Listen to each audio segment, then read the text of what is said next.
Time to talk technology. Mathew Dickerson, a very good morning to Yeah, you. good morning, Nick. Now, electric vehicles. You and I have chatted quite a bit about electric vehicles, but could the kind of people who enjoy something as gutsy as a Hummer, a Humvee, do you think they could ever come across to an electric car? Well, far be it for me to contradict GMC, the owner of the Hummer, that they believe that that's the case. And I mean, of course, when you think of a Hummer, you think of very rich celebrities driving around the streets of LA or Hollywood, or you think of things like the Gulf War, where obviously they were first used in a real life battle situation.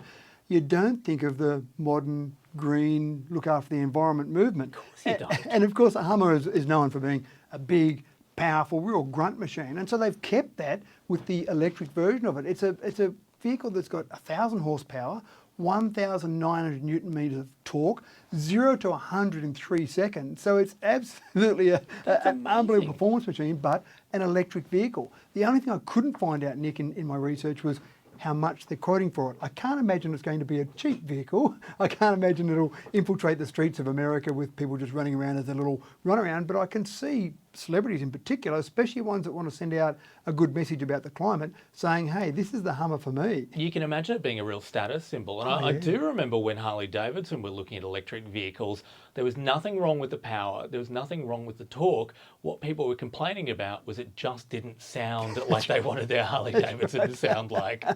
And I actually love the sound of no sound. It's actually quite interesting, and it actually does feel different when you drive an electric vehicle with that no sound. But of course, Harley Davidson have got electric motorbikes out now. Some vehicle manufacturers of electric vehicles are actually putting fake sound in, so they're making it sound like a throaty V8. And I'm not convinced that's the right way to go. As we move forward, let's just move forward. But I think that's trying to capture some of the old market. And I've driven some electric vehicles that put the fake noise in, and it does feel very strange when you put your foot down and you hear that rumble, but in a V8, you feel the rumble as well, but you don't feel it in electric vehicles. So that is very weird to me, the idea of just speakers popped around the car to make it sound like it's actually got an engine. But again, I think it's where manufacturers are trying to say, we've got some roadblocks, people have got some ideas that they don't want it, and here are some of the bits of feedback we've had, including lack of noise. Let's address that and see if that's really the issue. I don't think it is really the issue, but they're obviously trying to do a good job in terms of doing that. Well, staying on the idea of the technology of the future, we're seeing a bit of a push towards a brand new form factor for mobile phones. You know, they've been an oblong glass block for as long as many of us can remember. We are seeing folding phones, and not the old school ones where the clamshells had snapped shut, but actually phones where the whole screen folds in half. Motorola bringing back its iconic Razr phone using that technology. Yeah, and it is interesting how things have changed. If we go back, say, more than 10, 12 years ago, the idea of a touch screen was completely foreign. So the phone model then, or the form factor then, was that you had a keypad and you had a screen that you looked at. Then all of a sudden, touch screens came in, and now every screen's a touch screen. And so this is now the next form factor that we're talking about as being very new now, but who knows, in 3 or 4 years' time, we'll talk about it as, hey, this folding factor is what everyone's got. Obviously, Samsung had their Galaxy Fold, which was a bit of a failure when it came out, but they've supposedly addressed those issues, and they're a nice phone, but they fold outwards, side to side. The Razr, they've kept the original form factor of the original Razr. It was released back around 2004. For the next couple of years, it almost ruled the roost. In Australia, they sold 1.2 million of the Motorola Razr, so it was a very popular phone. So it folds up, the old traditional sort of flip phone that we used to see in the days before touchscreens. They've kept that form factor. So when it's closed, you see a couple of basic things, the time, a couple of notifications of emails, that type of thing pop up on the back of the phone. But then you fold it up and you get to see a normal touchscreen smartphone. Again, a slightly different form factor, but it's certainly the idea of that folding screen. Now, they've said they've tested it enough to know that it's not going to have the same problems as the Samsung Galaxy Fold. Sure. And Samsung believe they've fixed their problems too, because they've brought out now some folding tablets, or they've announced some folding tablets. So I can see more and more manufacturers going down that folding path. I think they're quite happy, some of them, to wait for the Motorola's and the Samsungs to iron out a few of the issues there and then get to the stage where they're a bit more advanced in the technology. But I can see this being a form factor that's going to jump onto a lot of different models. I guess that's what I was going to ask is, are these flexible screens just going to dominate the future? We've seen some TV manufacturers trying to work on it, very thin screens.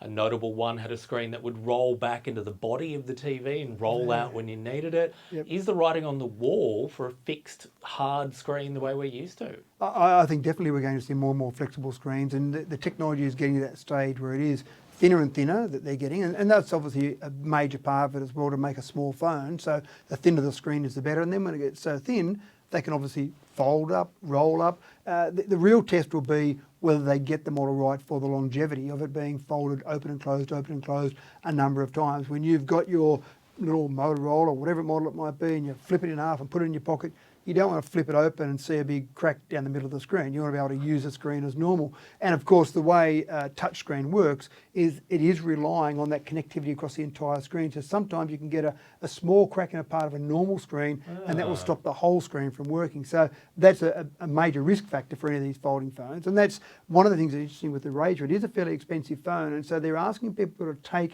a punt on an expensive phone having the longevity of a normal phone. And the same with the Galaxy Fold. They're both expensive phones, so it really is the consumers paying for that R&D that's gone into them. Of course, this does mean different shaped screens than what we're used to. So what's that going to mean for app manufacturers down the line? Are they going to have to build different apps for different models all over again? Is this going to be complex, do you think? Oh, absolutely. And you saw that with Apple when they brought out a screen that wasn't a standard 16:9 format, and then you had the notch in, and was the notch in the screen or out of the screen, and resizing the screen. So everyone wants to be the one that owns that form factor. And again, with this sort of flip phone that flips up, then that will make a change, and you might see apps being produced that are above and below, information at the top and the bottom, rather than information that's spread out from side to side, whereas a lot of screens now, or a lot of apps, are designed for a screen that's turned sideways so that you can see it in that normal format that you look at a TV, for example. And the way we look at the world too, Nick, we look at the world in landscape. Yes, we don't look at the world in portrait. So it's a complex time. And just very quickly, we're only a minute away from 10 o'clock news.